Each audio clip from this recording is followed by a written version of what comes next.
ورحمة الله وبركاته. الحمد لله رب العالمين. اللهم صل على محمد وعلى آل محمد كما صليت على إبراهيم وعلى آل إبراهيم إنك حميد مجيد.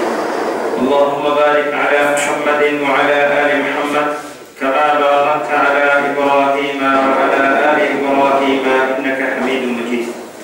அன்பார்ந்த இஸ்லாமிய சகோதரர்களே, ஹிஜ்ரி வருடம் 1441 ஜமாதுல் அவ்வல் மாதம் 22ஆம் தேதி புனித மஸ்ஜித் நபவியிலே இமாம் ஷேக் சலாஹ் அல் ஹுதைர் அவர்கள் குளிர்காலத்தில் கொடை வழங்குதல் எனும் தலைப்பிலே உரையாற்றினார்கள். ஆரம்பமாக அல்லாஹை புகழ்ந்து நபியின் மீது ஸலவாத்தும் ஸலாமும் கூறியவர்களாக வருகை தந்திருக்கக்கூடிய மக்களுக்கெல்லாம் யா அய்யுஹல்லதீன ஆமனு தக்குல்லாஹ ஹக்க துகாத்திஹ் வலா தமூதுன்ன இல்லா வஅன்தும் முஸ்லிமூன். இறை விசுவாசிகளே, நீங்கள் முறையாக அல்லாஹை அஞ்சிக் கொள்ளுங்கள், முஸ்லிம்களாகவே அன்றி மரணிக்க வேண்டாம் என்ற சூரா ஆல இம்ரானின் 102வது வசனத்தை கூறி தக்வா செய்தவர்களாக அன்பார்ந்த இஸ்லாமிய சகோதரர்களே, நாம் இருக்கக்கூடிய காலம் கோடை காலமாக இருக்கின்றது. கடுமையான குளிருடன் அந்த கோடை காலம் நம்மை வந்திருக்கின்றது. அதாவது கோடை காலத்தை முடித்து குளிர்காலம் கடுமையான குளிர்தன்மையுடன் நம்மை வந்து சேர்ந்திருக்கின்றது. இதற்கு முன்னால் இந்த கோடை காலத்திலே எவ்வாறு சூட்டின் மூலமாக மக்கள் சிரமப்பட்டார்களோ அதனை கடந்து தற்போது குளிர்காலத்திலே குளிர்நூடாக மக்கள் சிரமப்படுவதை நாம் பார்த்து கொண்டிருக்கின்றோம். அல்லாஹ் சுப்ஹானஹு வ தஆலா இந்த கால மாற்றத்தை பற்றி கூறுகின்ற போது யுகல்லிபுல்லாஹுல் லைல வன் நஹார், இரவையும் பகலையும் அல்லாஹ்வே திருப்பி மாற்றிக் கொண்டிருக்கிறான். பார்வைகள் உடையோருக்கு நிச்சயமாக இதில் படிப்பினை இருக்கின்றது என்று அல்லாஹ் கூறுகின்றார். எனவே குளிர்காலம், கோடை காலம், இலையுதிர் காலம், இவ்வாறு காலங்கள் ஒன்றன் பின் ஒன்றாக மாறிக்கொண்டே இருக்கும். நாளை பொறுத்தவரையிலே இரவு பகல்கள் மாறிக்கொண்டே இருக்கும். இதனூடாக சிந்தனையுடையவர்களுக்கு, பார்வை உடையவர்களுக்கு படிப்பினை இருக்கின்றது என்று அல்லாஹ் கூறுகின்றார். எனவே அல்லாஹ்வுடைய வல்லமைகள், அல்லாஹ்வுடைய சக்திகள், அவருடைய படைப்பினங்களை நாம் சிந்தனையுடன் அதனை பார்க்க வேண்டும். கண்களால் பார்க்கின்ற போது அதனை பற்றி நாம் சிந்திக்க வேண்டும். அல்லாஹ்வுடைய படைப்பினங்கள் எவ்வாறு படைக்கப்பட்டுள்ளது, எவ்வாறு உலக நிர்வாகம் அமைந்து கொண்டிருக்கின்றது என்பதை எல்லாம் மனிதன் சிந்தனையுடன் கூர்ந்து கவனிக்க வேண்டிய தேவையுடையவனாக இருக்கின்றான். கோடை காலத்தை பார்க்கின்றோம், அதாவது குளிர்காலத்தை பார்க்கின்றோம். அதிலே மேக மூட்டங்கள் எல்லாம் மழைகள் பெய்வதை பார்க்கின்றோம். சிறிய மழைகள், பனித்துளிகள் எல்லாம் வானங்களிலிருந்து கொட்டுவதை பார்த்து கொண்டிருக்கிறோம். எனவே இந்த வானத்திலிருந்து விழக்கூடிய ஒவ்வொரு பனித்துளிகளும் மழை துளிகளும் எவ்வாறு இது இயங்குகின்றது, யார் மூலமாக நடத்தாட்டப்படுகின்றது என்பதை பற்றியெல்லாம் சிந்திக்க கடமைப்பட்டிருக்கின்றோம். மலைகள் எல்லாம் பனிமலைகளாக மாறி எத்தனையோ ஊர்கள் பனி ஊர்களாக மாறி இருப்பதை நாம் பார்க்கின்றோம். எனவே இவைகளை எல்லாம் சிந்தித்து அல்லாஹ்வை மேன்மைப்படுத்த வேண்டும். படைத்தவனான அல்லாஹ்வை நாம் துதிக்க வேண்டும், தஸ்பீஹ் செய்ய வேண்டும். எவ்வாறு நுணுக்கமாக, நூதனமாக இவ்வாறான கால ஓட்டத்தை படைத்து அதை நிர்மாணித்துக் கொண்டிருக்கின்றான் என்பதையெல்லாம் மனிதன் சிந்திக்க கடமைப்பட்டவனாக இருக்கின்றான். நாம் இருக்கக்கூடிய இந்த சமுதாயம் ஒரு சிறிய சமுதாயமாக இருக்கின்றோம். ஆனால் அல்லாஹ்வுடைய படைப்பினங்கள் எத்தனையோ இருக்கின்றன. மனித இனம் மாத்திரம் அல்ல, கால்நடைகள் மாத்திரம் அல்ல, ஊர்வன மாத்திரம் அல்ல, எத்தனையோ படைப்பினங்கள் நமது சிந்தனைக்கு எட்டாத, நாம் தெரியாத படைப்பினங்கள் உலகத்திலே இருந்து கொண்டிருக்கின்றன.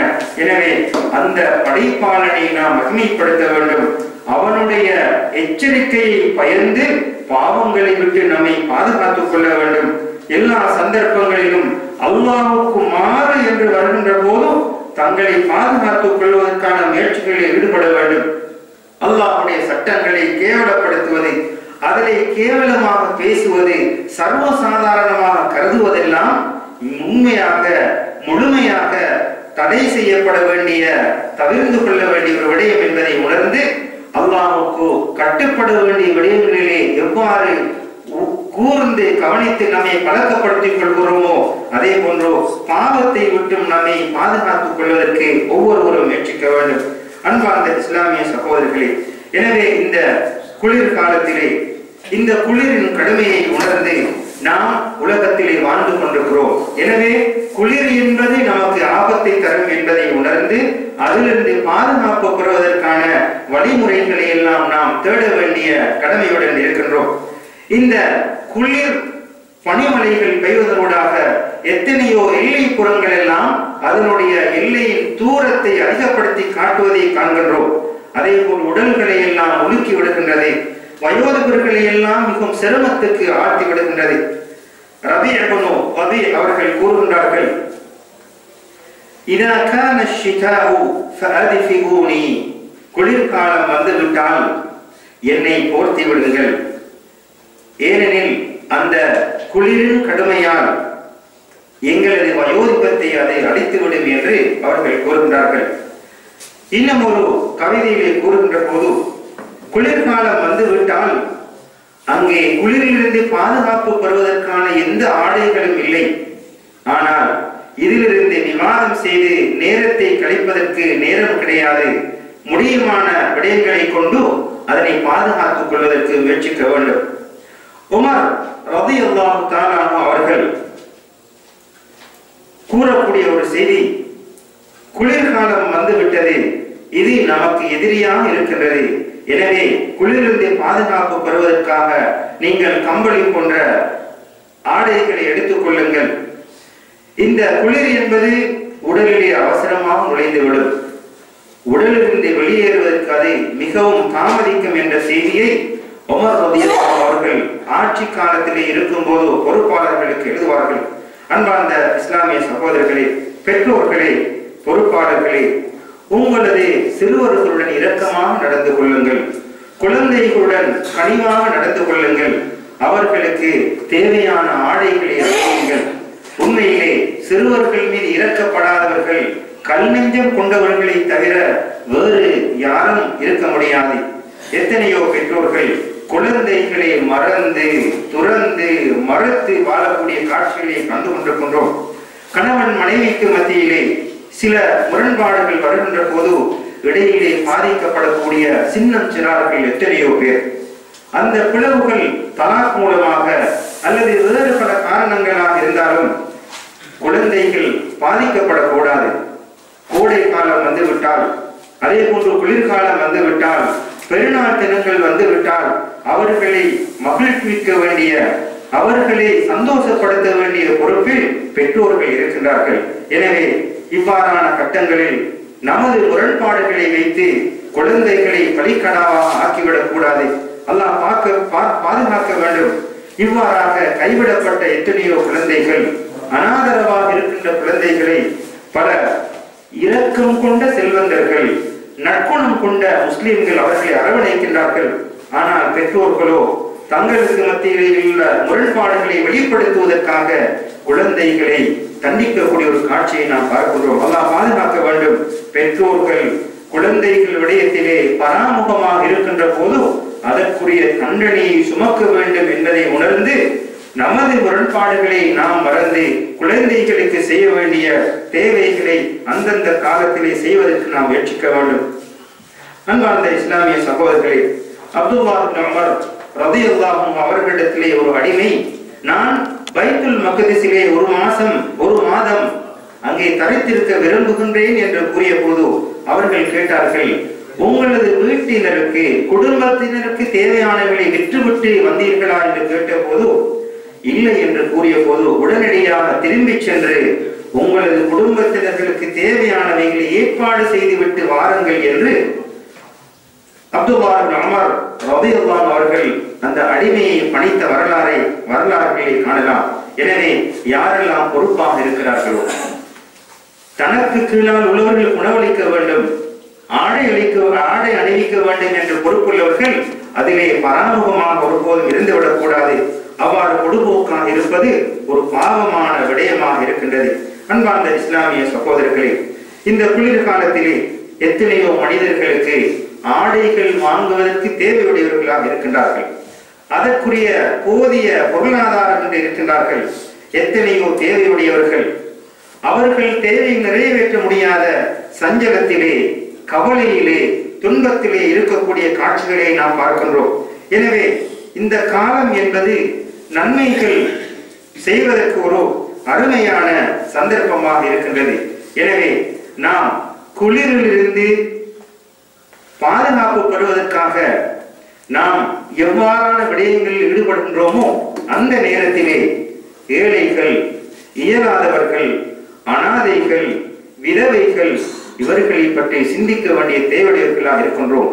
எத்தனையோ மனிதர்கள் வீட்டை விட்டு, நாட்டை விட்டு துறந்து அகதிகளாக, அனாதரவாக பாதையோரங்களிலே, அதே போன்று முகாம்களிலே வாழக்கூடிய மக்களை பற்றி நாம் குளிரிலிருந்து எவ்வாறு பாதுகாப்பு பெறுகின்றோமோ அந்த நேரத்திலே அவர்களை நினைத்து, அவைகளை நாம் நினைத்து அல்லாஹ்வுக்கு நன்றி செலுத்தக்கூடியவர்களாக இருக்க வேண்டும்.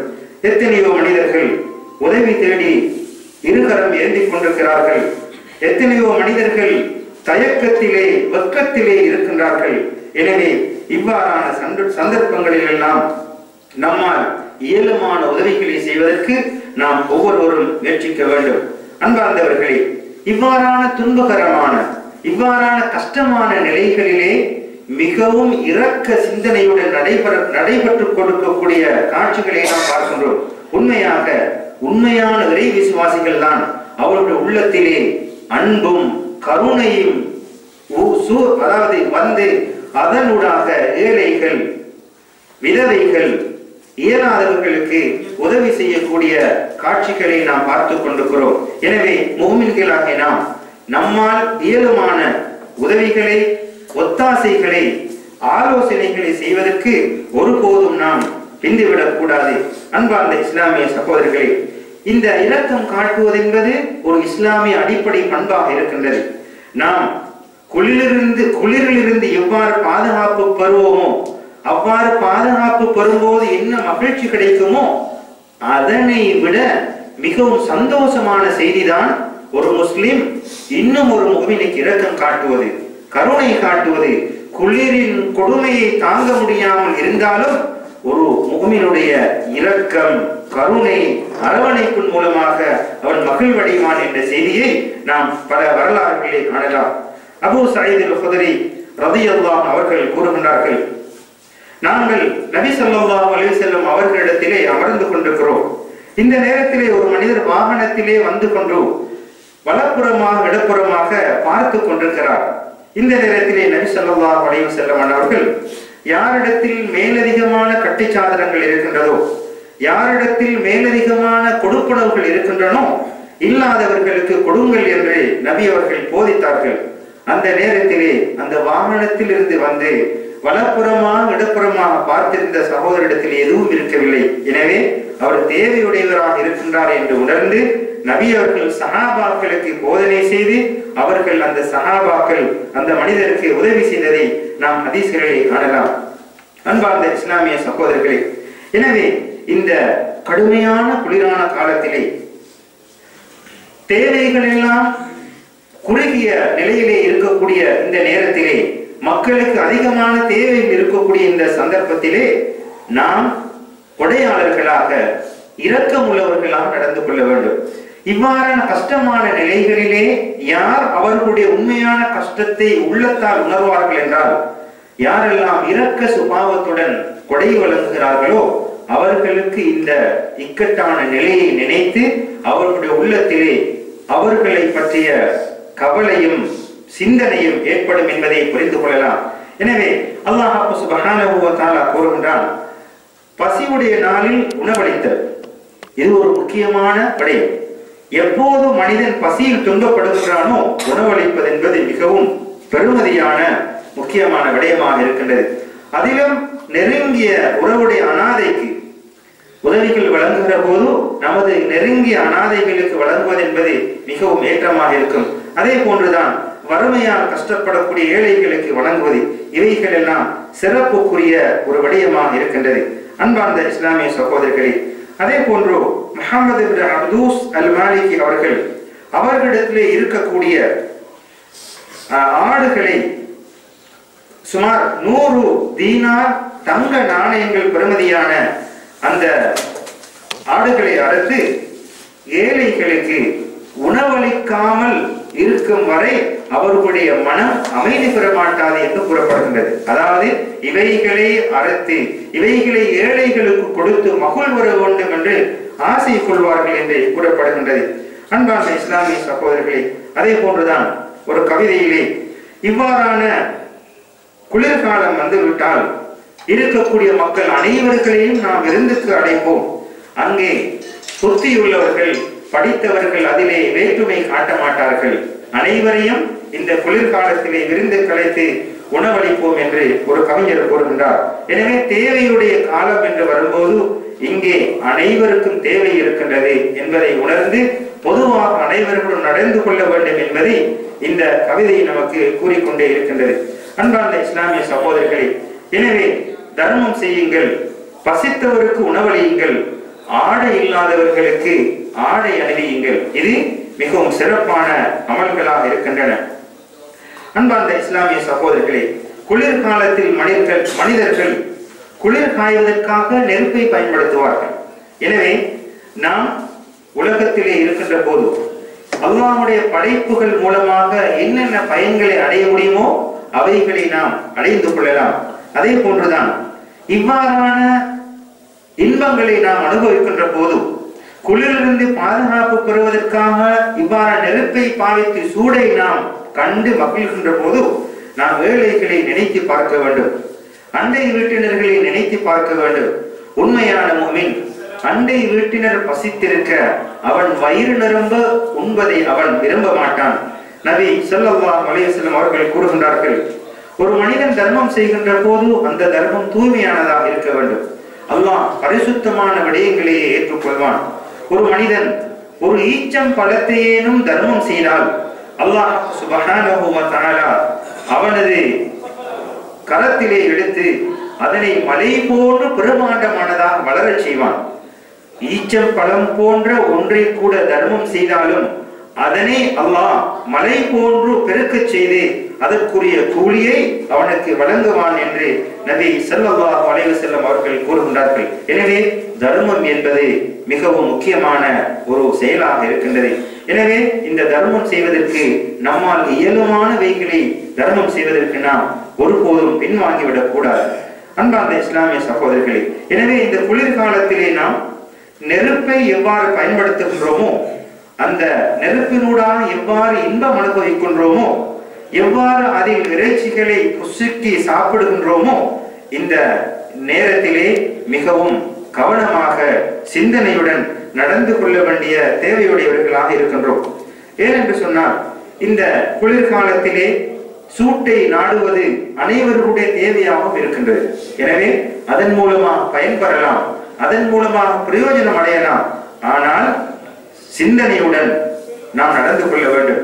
அல்லாஹ் சுப்ஹானஹு வ தஆலா இதனை பற்றி கூறுகின்ற போது, நரகத்தின் நெருப்பை உங்களுக்கு நினைவூட்டும் பொருட்டும் பிரயாணிகளுக்கு பயனளிக்கும் பொருட்டும் அதனை நாமே ஆக்கினோம்.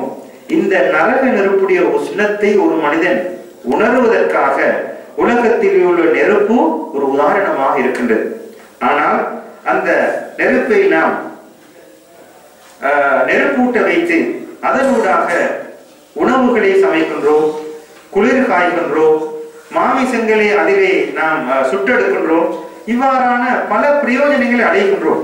ஆனால் இந்த நெருப்பின் மூலமாக பயன்பெற்றுவிட்டு நாம் அந்த இடத்தை விட்டு போகின்ற போது அது இரவு நேரமாக இருந்தாலும் சரி, பகல் நேரமாக இருந்தாலும் சரி, நமது தேவையை முடிந்தவுடன் அதனை அணைத்து விட வேண்டும். இது இஸ்லாம் நமக்கு கற்றுத்தரக்கூடிய ஒரு மிக பெரும் பாடமாக இருக்கின்றது. குறிப்பாக குளிர்காலத்திலே நாம் குளிரின் கடமையால் நெருப்பூட்டி விட்டு நாம் தூங்கி விடுவோம். அதனூடாக வரக்கூடிய ஆபத்துக்கள் ஏராளம். இஸ்லாம் நமக்கு தெளிவாக வழிகாட்டி இருக்கின்றது. இப்னு உமர் ரலியல்லாஹு அவர்கள் கூறுகின்றார்கள், நபி ஸல்லல்லாஹு அலைஹி வஸல்லம் அவர்கள் கூறுவார்கள், நீங்கள் வீட்டிலே உறங்குகின்ற போது நெருப்பை அணைத்து விட்டு தூங்குங்கள், அது எரியும் நிலையில் உறங்க வேண்டாம் என்று போதனை கூறுவார்கள். அபூ மூசா அல் அஷ்அரி ரலியல்லாஹு அன்ஹு அவர்கள் கூறுகின்றார்கள், மதீனாவிலே ஒரு வீடு, அந்த வீட்டுடைய மக்களோட ஒட்டுமொத்தமாக நெருப்பிலே கருகி மரணித்து விட்டார்கள். இந்த செய்தி நபி ஸல்லல்லாஹு அலைஹி வஸல்லம் அவர்களிடத்திலே வருகின்றது. அப்போது நபி அவர்கள் கூறுகிறார்கள், இன்ன ஹாதிஹின் நார அதுவுல் லகும், நிச்சயமாக இந்த நெருப்பு உங்களுக்கு எதிராளியாக இருக்கின்றது. எனவே நீங்கள் உறக்கத்துக்கு சென்றால் அவைகளை அணைத்து விடுங்கள் என்று நபி அவர்கள் போதித்திருக்கிறார்கள். நாம் சமகாலத்திலே இருக்கின்ற போது இந்த நெருப்பினூடாக பயன்பெறாவிட்டாலும் இந்த மின்சார சாதனங்களூடாக பல குளிரிலிருந்து பாதுகாப்பு பெறுவதற்கான பல விடயங்கள் இருக்கின்றன. எனவே இவைகளை கூட நாம் தூக்கத்துக்கு செல்கின்ற போது அவைகளை அணைத்து விட்டு தூங்குவதுதான் முறை என்பதை நாம் உணர்ந்து தேவை முடிந்ததற்கு பின்னால் நெருப்பை அணைத்து விட்டு தூங்க வேண்டும். குளிர் காய்வதற்கு பயன்படுத்தக்கூடிய அந்த மின்சார சாதனங்களை கூட தூக்கத்துக்கு செல்கின்ற போது அதனை அணைத்து விட வேண்டும் என்பதை மேற்கூறிய ஹதீஸினூடாக புரிந்து கொள்ளலாம். எனவே அன்பார்ந்த இஸ்லாமிய சகோதரர்களே, நாம் இருக்கக்கூடிய இந்த கடுமையான குளிர்காலம், எனவே குளிரிலிருந்து நம்மை பாதுகாத்துக் கொள்வதற்கு நாம் ஒவ்வொருவரும் முயற்சிப்பதோடு ஏழைகள், அனாதைகள், விதவைகள், எத்தனையோ இயலாதவர்கள் சிரமத்துக்குள் ஆளாக இருக்கின்றார்கள். எனவே முடியுமான உதவிகளை செய்து அவர்களையும் இந்த குளிரிலிருந்து பாதுகாப்பு பெற செய்வதற்கான வழிமுறைகளிலே நாமும் ஈடுபட வேண்டும். எனவே வல்லவன் அல்லாஹ் நாம் எந்த நேரத்திலும் எங்கிருந்தாலும் எல்லா காலத்திலும் அவனுக்கு பொருத்தமாக அவனுடைய அன்பை பெற்றுக் கொள்ளக்கூடிய செயல்களில் ஈடுபடுவதற்கு எல்லாம் வல்ல அல்லாஹ் நம் அனைவர்களுக்கும் அருள் புரிவானாக. ஆமீன். வ ஆகிரு தஅவானா அல்ஹம்துலில்லாஹி ரப்பில் ஆலமீன். வஸ்ஸலாமு அலைக்கும் வ ரஹ்மத்துல்லாஹி வ பரகாத்துஹு.